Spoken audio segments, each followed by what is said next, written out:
Hello' everyone, আজি মই সকলোৰে বাবে সমাজ বিজ্ঞানৰ কেইটামান MCQ লৈ আহিছোঁ, যিকেইটা সমাজ বিজ্ঞানৰ তোমালোকৰ কোনটো চেপ্টাৰ হ'ব জানানে? ক্লাছ 10 ছ'চিয়েল ছায়েন্সৰ চেপ্টাৰ 10টো, অৰ্থাৎ আমি যদি চাওঁ, অৰ্থাৎ পলিটিৰ চেপ্টাৰটো।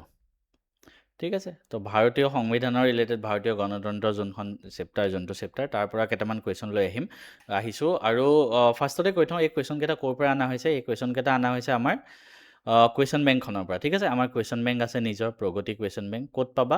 এই মেথছ এণ্ড ফিজিক্স হাব এপটো গুগল প্লে' ষ্ট'ৰ পৰা ডাউনলোড কৰি ক্লাছ 10 মিনিট গ'লেই পাবা। ইয়াতে 15,000+ MCQ আছে। এটা চেপ্টাৰৰ 150 মানকৈ MCQ আছে। ইংলিছ মিডিয়াম, আছামিছ মিডিয়াম দুইটাতে আছে। ঠিক আছে, ইংলিছ মিডিয়াম আৰু আছামিছ মিডিয়াম দুইটাতে পাবা, 5টা ছাবজেক্টৰ ইলেক্টিভটো বাদ দি।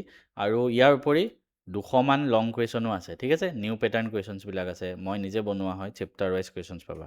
তো যাক লাগে ক'বা আৰু লৈ ল'বা ডাইৰেক্টলি, বহুতে লৈ পঢ়ি আছে। ইয়াৰ পৰাই আজি 20টামান কুৱেশ্যন কৰাই দিম বাৰু।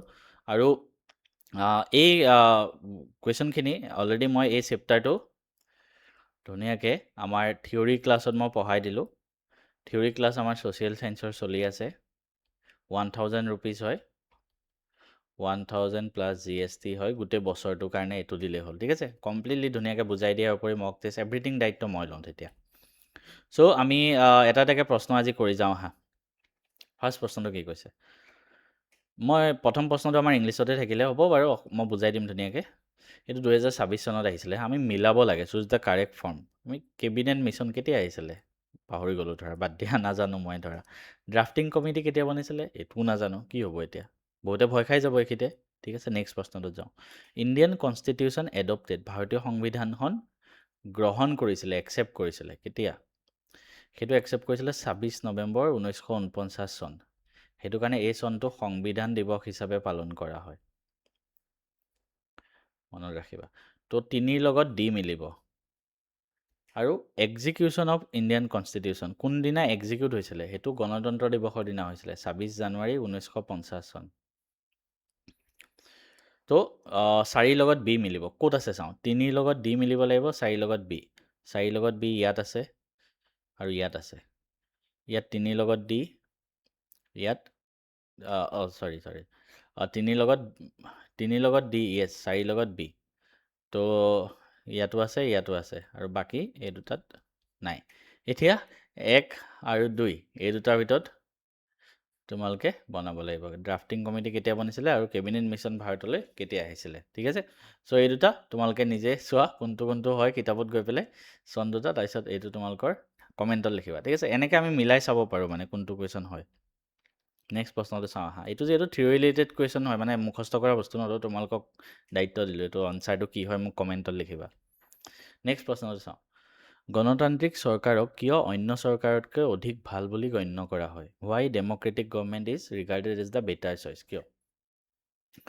ই নাগৰিকসকলৰ মাজত সমতা বৃদ্ধি কৰে, অৰ্থনৈতিক প্ৰগতি নিশ্চিত কৰে, বাদ মীমাংসাৰ উপায় এটা প্ৰদান কৰে। তো এইটোও হ'ব লাগে। It promotes equality among citizen, সকলোৱে ভোট দিব পাৰে। তাৰপিছতে ইকনমিক ডেভেলপমেণ্ট, গণতান্ত্ৰিক চৰকাৰৰ লগত ইকনমিক ডেভেলপমেণ্ট কি আছে? মিলটো ইমান নাই। বাদ মীমাংসাৰ এটা উপায় প্ৰদান কৰে, বাদ মীমাংসাৰ এটা উপায়, বাদ বিবাদ মীমাংসাৰ, মানে it provides method of resolving conflict. এইটোও হ'ব পাৰে, এইটোও হ'ব পাৰে। 1 আৰু 3 হ'ব লাগে মোৰ মতে, 1 আৰু 3। ঠিক আছে, ইকনমিক ডেভেলপমেণ্টৰ এইটোৰ লগত হয়তো কানেকশ্যন নাই। ঠিক আছে, নেক্সট প্ৰশ্নটো চাওঁ। তলত উল্লেখ কৰা কোনজন ব্যক্তি ভাৰতৰ সংবিধানৰ খচৰা সমিতিৰ সদস্য আছিলে? খচৰা সমিতিৰ সদস্য কোনজন আছিলে? ৰাজেন্দ্ৰ প্ৰসাদ নহয়, সচিদানন্দ সিনহা প্ৰথম সভাপতি আছিলে, কুৱেশ্যন আহিব পাৰে। ছাইদ মহম্মদ ছাদুল্লাহ আছিলে। ঠিক আছে, এখেত আছিলে এজন মেম্বাৰ, ড্ৰাফটিং কমিটিৰ এজন মেম্বাৰ আছিলে।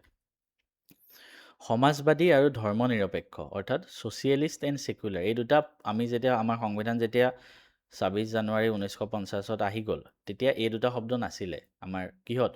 প্ৰিএম্বল, অৰ্থাৎ প্ৰস্তাৱনাত। কিন্তু এতিয়া প্ৰস্তাৱনাত আমি সমাজবাদী ধৰ্ম নিৰপেক্ষ দেখোঁ। কেতিয়া এড কৰা হৈছিলে?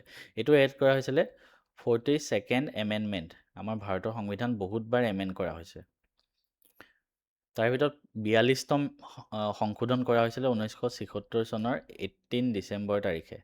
সেইদিনা এই দুটা শব্দ এড কৰা হৈছিলে। ইয়াৰ লগতে আৰু এটা শব্দ এড কৰিছিলে, ইউনিটি, মনত ৰাখিবা। তো কোনটো হ'ব অপশ্যন এমেণ্ডমেণ্ট নম্বৰ 42 1976 তলৰ কোনজন সদস্য সংবিধান কমিটিৰ সদস্য নহয় সংবিধান খচৰা কমিটিৰ মানে ড্ৰাফটিং কমিটিৰ এবাৰ সদস্য নহয় সুধিছে আগত হয় সুধিছিলে এবাৰ নহয় সুধিছে এনচাৰ হ'ব জৱাহৰলাল নেহৰু ঠিক আছে এনচাৰ জৱাহৰলাল নেহৰু এওঁ সদস্য নাছিলে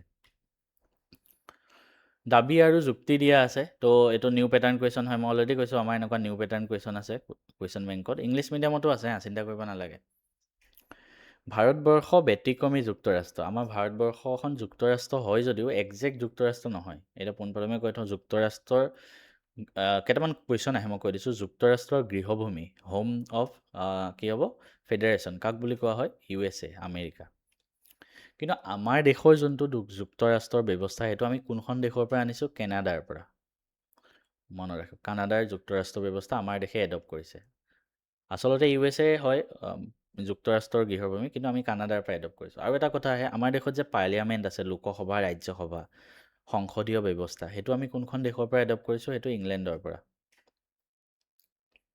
ঠিক আছে তো ভাৰতবৰ্ষত দ্বৈত নাগৰিকত্বৰ ব্যৱস্থা আছে নাই দ্বৈত নাগৰিকত্ব মানে ডিউৱেল চিটিজেনশ্বিপ যোনটো আমেৰিকাত আছে অৰ্থাৎ তাত এনেকুৱা তুমি যোনখন ৰাজ্যত ভাগ কৰা সেইখনৰো নাগৰিক হ'বা আৰু দেশখনৰো নাগৰিক হ'বা এতিয়া আমাৰ তুমি অসমত বাস কৰা তোমাক নাগৰিক ক'ৰ বুলি সুধিলে অসমৰ নহয় তুমি ভাৰতৰ নাগৰিক হয় ঠিক আছে তো নাগৰিকত্ব দেশৰ থাকে ইয়াত গতিকে এইটো নহয় অপশ্যন এটো কাৰেক্ট এ শুদ্ধ আৰু আৰ অশুদ্ধ এইটো হ'ব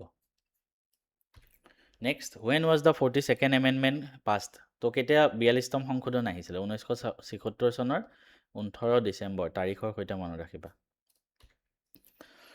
আকৌ এছাৰছন ৰিজনিঙৰ কুৱেশ্যন আহিলে কি কৈছে প্ৰথম India is a socialist secular and democratic republic country এইটো ডাইৰেক্টলি আমাৰ প্ৰিএম্বলত লিখা আছে this words were added to the constitution of India through 42nd amendment ভাৰতবৰ্ষ এখন সমাজবাদী ধৰ্মনিৰপেক্ষ আৰু গণতান্ত্ৰিক গণৰাজ্য এই শব্দবোৰ 42তম সংশোধনীৰ জৰিয়তে এড কৰা হৈছিলে হয় নেকি দুটা শব্দ 42তম সংশোধনী এড কৰিছে সমাজবাদী আৰু ধৰ্মনিৰপেক্ষ কিন্তু গণতন্ত্ৰ গণৰাজ্য এইবিলাক শব্দ আগৰ পৰাই আছে তো অপশ্যন এটো কাৰেক্ট ইয়াত কৈছে এই গোটেই শব্দবোৰৰ কথা কৈছে ন ইয়াত মাত্ৰ দুটা শব্দহে 42তম সংশোধনী এড কৰিছিলে এইটোতো কৰা নাই এইটো অলৰেডি আছে তো এই সত্য আৰু অসত্য ঠিক আছে নেক্সট কুৱেশ্যনটো যুক্তৰাষ্ট্ৰৰ গৃহভূমি হোমলেণ্ড অফ ফেডাৰেশ্যন অলপ আগত মই কৈ আছোঁ কোন হয় USA আমেৰিকা আৰু এটা কথা এইখিনিতে আহে যে ফেডাৰেশ্যন শব্দটো কোনটো শব্দৰ পৰা আহিছে লেটিন শব্দ ফেডাছ এইটোৰ পৰা আহিছে 26 নৱেম্বৰ 1949 চনটো ইম্পৰ্টেণ্ট হয় কিয়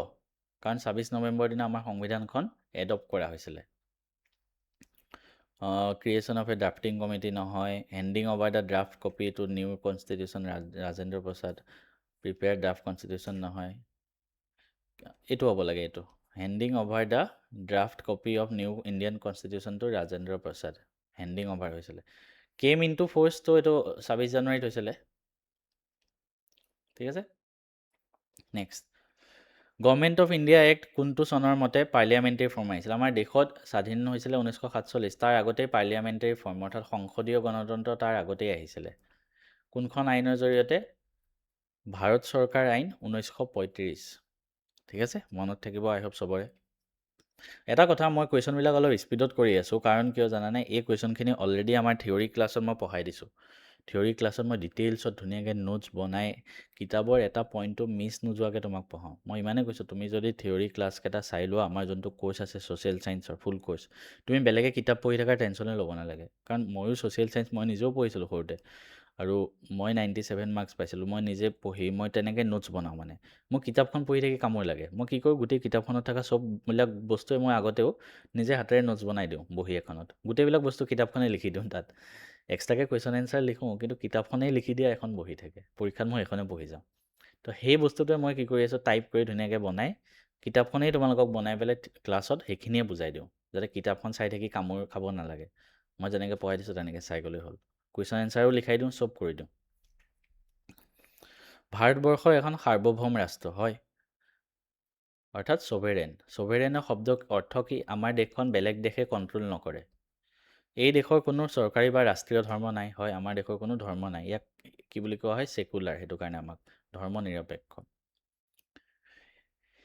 এই সত্য আৰু অসত্য নহয় দুইটাই সত্য হ'ব কিন্তু এই কাৰণটো এইটো নহয় ছভেৰেইন বুলি কিয় কয় যাতে বাহিৰৰ দেশে কণ্ট্ৰল কৰিব নোৱাৰে ইয়াত কাৰণটো কি দিছে চৰকাৰী বা ৰাষ্ট্ৰীয় ধৰ্ম নাই চৰকাৰী বা ৰাষ্ট্ৰীয় ধৰ্ম নাথাকিলে তাক ছেকুলাৰ বুলি কোৱা হয় ছভেৰেইন নহয় উভয়ে সত্য কিন্তু আৰ সঠিক ব্যাখ্যা নহয় এইটো হ'ব অপশ্যন ডি ঠিক আছে কোনখন আইনে বংগৰ গভৰ্ণৰ পদটো গভৰ্ণৰ জেনেৰেললৈ উন্নীত কৰিছিলে মানে আগতে বংগত গভৰ্ণৰ আছিলে সেইটো গভৰ্ণৰ জেনেৰেল বনাই দিছিলে কোনখন আইনে সেইটো আছিলে ৰেগুলেটিং এক্ট অফ 1773 নিয়ন্ত্ৰণকাৰী আইন 1773 চন নেক্সট ভাৰতীয় সংবিধান সম্পৰ্কীয় শুদ্ধ বিবৃতিকেইটা চিনাক্ত কৰিব লাগে it was adopted on November 26 adopt কৰিছিলে হয় 1949 চনৰ কেম ইনটু ফ'ৰ্চ 26 জানুৱাৰীত আহিছিলে 1950 চনৰ হয় it is the shortest written constitution আটাইতকৈ চমু লিখিত সংবিধান হয় নেকি নহয় ইয়াৰ উল্টাটোহে হয় আটাইতকৈ দীঘল লিখিত সংবিধান আমাৰ ভাৰতৰ হয় মুখস্থ ৰাখিব বস্তুটো it derives its authority directly from the people of India হয় আমাৰ দেশৰ সংবিধানখনত লিখা আছে দেশখনৰ মালিক আমাৰ ভাৰতৰ জনসাধাৰণ হ'ব এ বি আৰু ডি কাৰেক্ট হ'ব তো মানে কোনটো হ'ব 1 2 আৰু 4 সেইটোৱে ধৰা নেক্সট কুৱেশ্যন ভাৰতীয় সংসদীয় চৰকাৰৰ বৈশিষ্ট্যমূলক লক্ষণ কোনটো হয় সংসদীয় চৰকাৰ পাৰ্লিয়ামেণ্টাৰী ফৰ্মত কোন আছে বিধানমণ্ডল আৰু কাৰ্যপালিকাৰ মাজত ক্ষমতাৰ কঠোৰ strict separation between legislature and executive ৰাষ্ট্ৰপ্ৰধানজনেই চৰকাৰৰ প্ৰধান the head of the state is also' head of government নহয় ৰাষ্ট্ৰপ্ৰধানজন ৰাষ্ট্ৰপতি হয় আৰু চৰকাৰৰ প্ৰধানজন প্ৰধানমন্ত্ৰী হয় ঠিক আছে ৰাষ্ট্ৰপ্ৰধানজনক ৰাষ্ট্ৰপতি কোৱা হয় চৰকাৰৰ প্ৰধানজনক প্ৰধানমন্ত্ৰী এইটোতো নহয়েই কোনটো হয় সুধিছে দুজন মুৰব্বীৰ উপস্থিতি এজন নামমাত্ৰ মুৰব্বী অৰ্থাৎ ৰাষ্ট্ৰপতি আৰু এজন প্ৰকৃত মুৰব্বী প্ৰধানমন্ত্ৰী এইটো হ'ব অপশ্যন চি ঠিক আছে নমিনেল হেড প্ৰেচিডেণ্ট হয় অৰ্থাৎ নামত প্ৰেচিডেণ্ট হেড হয় কিন্তু আচলতে কামবিলাক ৰিয়েল হেড প্ৰাইম মিনিষ্টাৰ হয় আমাৰ দেশৰ আচল হেড যদি সোধে ৰাষ্ট্ৰপতি কিন্তু আচল কামবিলাক কোনে কৰা দেখিছা চব ক্ষেত্ৰত আমাৰ পি এম এ দৰে তো আচল কামবিলাক প্ৰধানমন্ত্ৰীয়ে কৰে তো সেইটো বস্তু option C is the right answer next question চৰকাৰীয়া আয়োগ কিয় গঠন হৈছিলে এইটো অপশ্যন ডি হ'ব লাগে সংঘাত নিৰাময়ৰ বাবে এইটো চাবাচোন হয়নে নহয় মোৰ মতে এইটো হ'ব লাগে নেক্সট এইটো মিলাব লাগে চনকেইটা মিলাই এইটো তোমালোকৰ হোমৱৰ্ক থাকিলে এই কুৱেশ্যনটো কোনটো অপশ্যন হ'ব তোমালোকে মোক কমেণ্ট কৰি জনাবাচোন কুৱেশ্যন নম্বৰ 30 এতিয়া বহুতে ভাবিব 30 কেনেকৈ গুচি গ'ল 30টা পঢ়াইছে নেকি নহয় আমাৰ এটা চেপ্টাৰত 150 MCQ আছে কৰাই দিয়াটো পচিবল নহয় জাষ্ট কেইটামান বিচাৰি মই বাছি দিছোঁ মানে গোটেই কুৱেশ্যন বেংকখন লৈ লোৱা গোটেইখিনি পাই যাবা তলত দিয়া বিকল্পসমূহৰ পৰা ভাৰতীয় যুক্তৰাষ্ট্ৰৰ বৈশিষ্ট্যকেইটা উলিয়াব লাগে অংগৰাজ্যসমূহৰ বাবে সুকীয়া সংবিধান নহয় আমাৰ বেলেগ ৰাজ্যৰ কাৰণে বেলেগ সংবিধান আছে নেকি নহয় আমাৰ এখনেই সংবিধান ভাৰতৰ দ্বৈত নাগৰিকত্ব এইটোও নহয় অলপ আগত কৈ আহিলোঁ অপশ্যন ডি সংবিধান সভাৰ প্ৰথম সভাপতি কোন আছিলে সচ্চিদানন্দ সিনহা প্ৰথম অস্থায়ী সভাপতি আছিলে প্ৰথমবাৰৰ কাৰণে হৈছিলে তাৰপিছৰ পৰা স্থায়ী সভাপতি বনাই দিলে ৰাজেন্দ্ৰ প্ৰসাদক তো প্ৰথম আহিলে সচ্চিদানন্দ সিনহা লিখিবা তাৰপিছত আহিছে ভাৰতীয় সংসদ হৈছে আইন প্ৰণয়নকাৰী সংস্থা ই দ্বিসদনীয় গঠন যাৰ অৰ্থ ইয়াত দুটা সদন আছে তো কোন আছে আমাৰ পাৰ্লিয়ামেণ্টত কোন আছে মনত ৰাখিবা সদায় পাৰ্লিয়ামেণ্টত আমাৰ লোকসভা আছে ৰাজ্যসভা আছে এ বি আৰু কোন হ'ব চি নে ডি ৰাষ্ট্ৰপতি নে প্ৰধানমন্ত্ৰী ঠিক আছে তো লেজিছলেটিভ বডি পাৰ্লিয়ামেণ্টত আমাৰ কোন থাকিব তুমি নিজে ভাবা লোকসভা ৰাজ্যসভা আৰু ৰাষ্ট্ৰপতি এ বি চি বহুতে ক'ব প্ৰধানমন্ত্ৰী কিয় নাই প্ৰধানমন্ত্ৰী অলৰেডি লোকসভাৰ সদস্য হয়েই দেখোন ঠিক আছে লোকসভাৰ সদস্যই হয় তো অপশ্যন এ বি চি হ'ব ঠিক আছে মনত ৰাখিবা ৰাষ্ট্ৰপতি এইটো মিলাব লাগে অলপ আগত কোৱা কুৱেশ্যনটোৰ লগত ছেম আহিছে তো এইটো কুৱেশ্যনো 47টোৰো অপশ্যন কোনটো হয় তোমালোকে হোমৱৰ্ক কৰিবা আৰু মোক কমেণ্টত লিখি দিবা কোনটো হয় চ' আজি একেটাই প্ৰশ্ন আছিলে আকৌ কৈছোঁ ছ'চিয়েল ছায়েন্সৰ ফুল কোৰ্চটো লৈ লোৱা তাত মই গোটেইবিলাক বস্তু থিয়ৰী আকাৰে ধুনীয়াকৈ বুজোৱা আছে ছেকেণ্ড কাম কুৱেশ্যন বেংকখন লৈ লোৱা PDF আকাৰে গোটেইখিনি বস্তু তাত পাবা চেনেলটো এবাৰ ছাবস্ক্ৰাইব কৰি যোৱা